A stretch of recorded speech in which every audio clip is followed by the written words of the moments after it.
എല്ലാവർക്കും പുതിയൊരു വീഡിയോയിലോട്ട് സ്വാഗതം. അപ്പോൾ നാളെയാണ് അക്കൗണ്ടൻസിയുടെ എക്സാം. എല്ലാവരും നന്നായിട്ട് പ്രിപ്പയർ ചെയ്തിട്ടുണ്ടെന്ന് വിചാരിക്കുന്നു. സോ നാളത്തെ ഈ ഒരു എക്സാമിന് വേണ്ടിയിട്ട് നിങ്ങൾ സ്കിപ്പ് ചെയ്യാതെ പഠിച്ചിട്ടുണ്ടെന്ന് ഉറപ്പ് വരുത്തേണ്ട കുറച്ച് ടോപ്പിക്സും അതുപോലെ കുറച്ച് ടിപ്സ് ആൻഡ് ട്രിക്സും ആണ് ഈ വീഡിയോയിൽ നമ്മൾ ഷെയർ ചെയ്യുന്നത്. സ്കിപ്പ് ചെയ്തിട്ടില്ലെന്ന് ഉറപ്പ് വരുത്തേണ്ട ടോപ്പിക്സ് നമുക്ക് ആദ്യം തന്നെ നോക്കാം. Receipt and payment account prepare ചെയ്യുന്നത്, അതുപോലെ income and expenditure account with adjustment ചെയ്യുന്നത്, അതുപോലെ റിയലൈസേഷൻ അക്കൗണ്ട്, റീവാലുവേഷൻ അക്കൗണ്ട്, പിന്നെ profit and loss appropriation account, അതുപോലെ ന്യൂ റേഷ്യോ അല്ലെങ്കിൽ സോൾവൻസി റേഷ്യോ അല്ലെങ്കിൽ ഗെയിനിങ് റേഷ്യോ, ഇതിൽ ഏതെങ്കിലും ഒരു റേഷ്യോ കണ്ടുപിടിക്കാനുള്ളത് ചോദിക്കും. സോ അത് ചെയ്യാനായിട്ട് അറിഞ്ഞിരിക്കണം. അതുപോലെ ഏറ്റവും ഇമ്പോർട്ടൻ്റ് ആയിട്ടുള്ളൊരു തിയറി പോർഷൻ ആണ് difference between receipt and payment account and income and expenditure account. അത് നിങ്ങൾ സ്കിപ്പ് ചെയ്യരുത്. Difference between dissolution of a firm and പാർട്ട്ണർഷിപ്പും ചോദിക്കാൻ സാധ്യതയുണ്ട്. അല്ലെങ്കിൽ difference between fixed capital method and fluctuating capital മെത്തേഡും ചോദിക്കും. പിന്നെ പാർട്ട്നേഴ്സ് ക്യാപിറ്റൽ അക്കൗണ്ട് പ്രിപ്പയർ ചെയ്യാനായിട്ടുള്ള ക്വസ്റ്റ്യൻ ഉണ്ടാവാം. ഇൻട്രസ്റ്റ് ഓൺ ക്യാപിറ്റൽ കണ്ടുപിടിക്കുന്നത്. ഇത്രയും ക്വസ്റ്റ്യൻസ് നിങ്ങൾ ഒരു കാരണവശാലും സ്കിപ്പ് ചെയ്യരുത്. ബാക്കി ഇമ്പോർട്ടന്റ് ആയിട്ട് വരുന്ന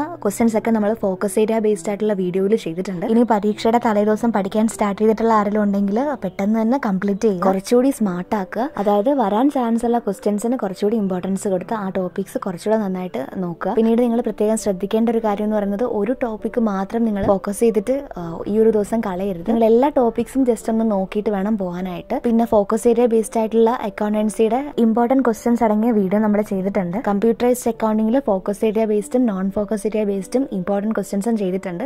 കണ്ടിട്ടില്ലാത്തവർ കണ്ടു നോക്കാം. ഇനി നാളെ നിങ്ങൾ എക്സാമിന് പോകുന്ന സമയത്ത് കാൽക്കുലേറ്ററും അതുപോലെ തന്നെ പെൻസിൽ, ഇറൈസർ, സ്കെയില്, അതുപോലെ നിങ്ങളുടെ പെന്ന്, ഇത് ഇത്ര എടുക്കാനായിട്ട് മറന്നു പോരുത്. പലരും എക്സാം ഹോളിൽ വന്നിട്ട് മറ്റുള്ളവരുടെ കാൽക്കുലേറ്റർ ചോദിച്ച് കണ്ടിട്ടുണ്ട്. അപ്പോൾ അങ്ങനെ നിങ്ങൾ ചോദിക്കാൻ നിൽക്കുന്ന സമയത്ത് അവർക്കും ടൈം വേസ്റ്റ് ആവും, അതുപോലെ നിങ്ങൾക്കും ടൈം വേസ്റ്റ്. സോ നിങ്ങൾ എക്സാമിന് കാൽക്കുലേറ്റർ കൊണ്ടുപോകാതിരിക്കരുത്. ഇനി ശ്രദ്ധിക്കേണ്ട മറ്റൊരു കാര്യം എന്ന് പറയുന്നത്, ഫോർമാറ്റ് വരയ്ക്കുമ്പോൾ വൃത്തിയായിട്ട് വരയ്ക്കുക. തെറ്റും വെട്ടും തിരുത്തും ഒന്നും അതിനകത്ത് വരാത്ത രീതിയിൽ തന്നെ നിങ്ങൾ ശ്രദ്ധിച്ച് വേണം വരയ്ക്കാനായിട്ട്.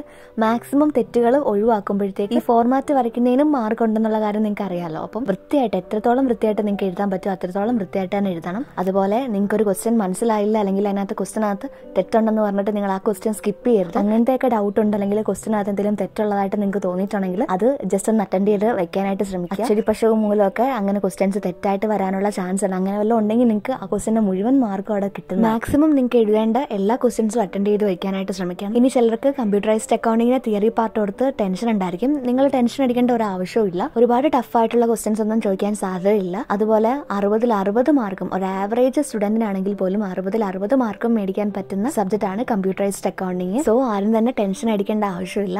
ഓൾമോസ്റ്റ് എല്ലാം പഠിച്ചു കഴിഞ്ഞ് റിവൈസ് ഒക്കെ ചെയ്തിട്ടിരിക്കുന്ന ഒരു ന്യൂമറിക്കൽ ക്വസ്റ്റ്യൻസ് ഒക്കെ ഒന്ന് വർക്കൗട്ട് ചെയ്ത് നോക്കുക.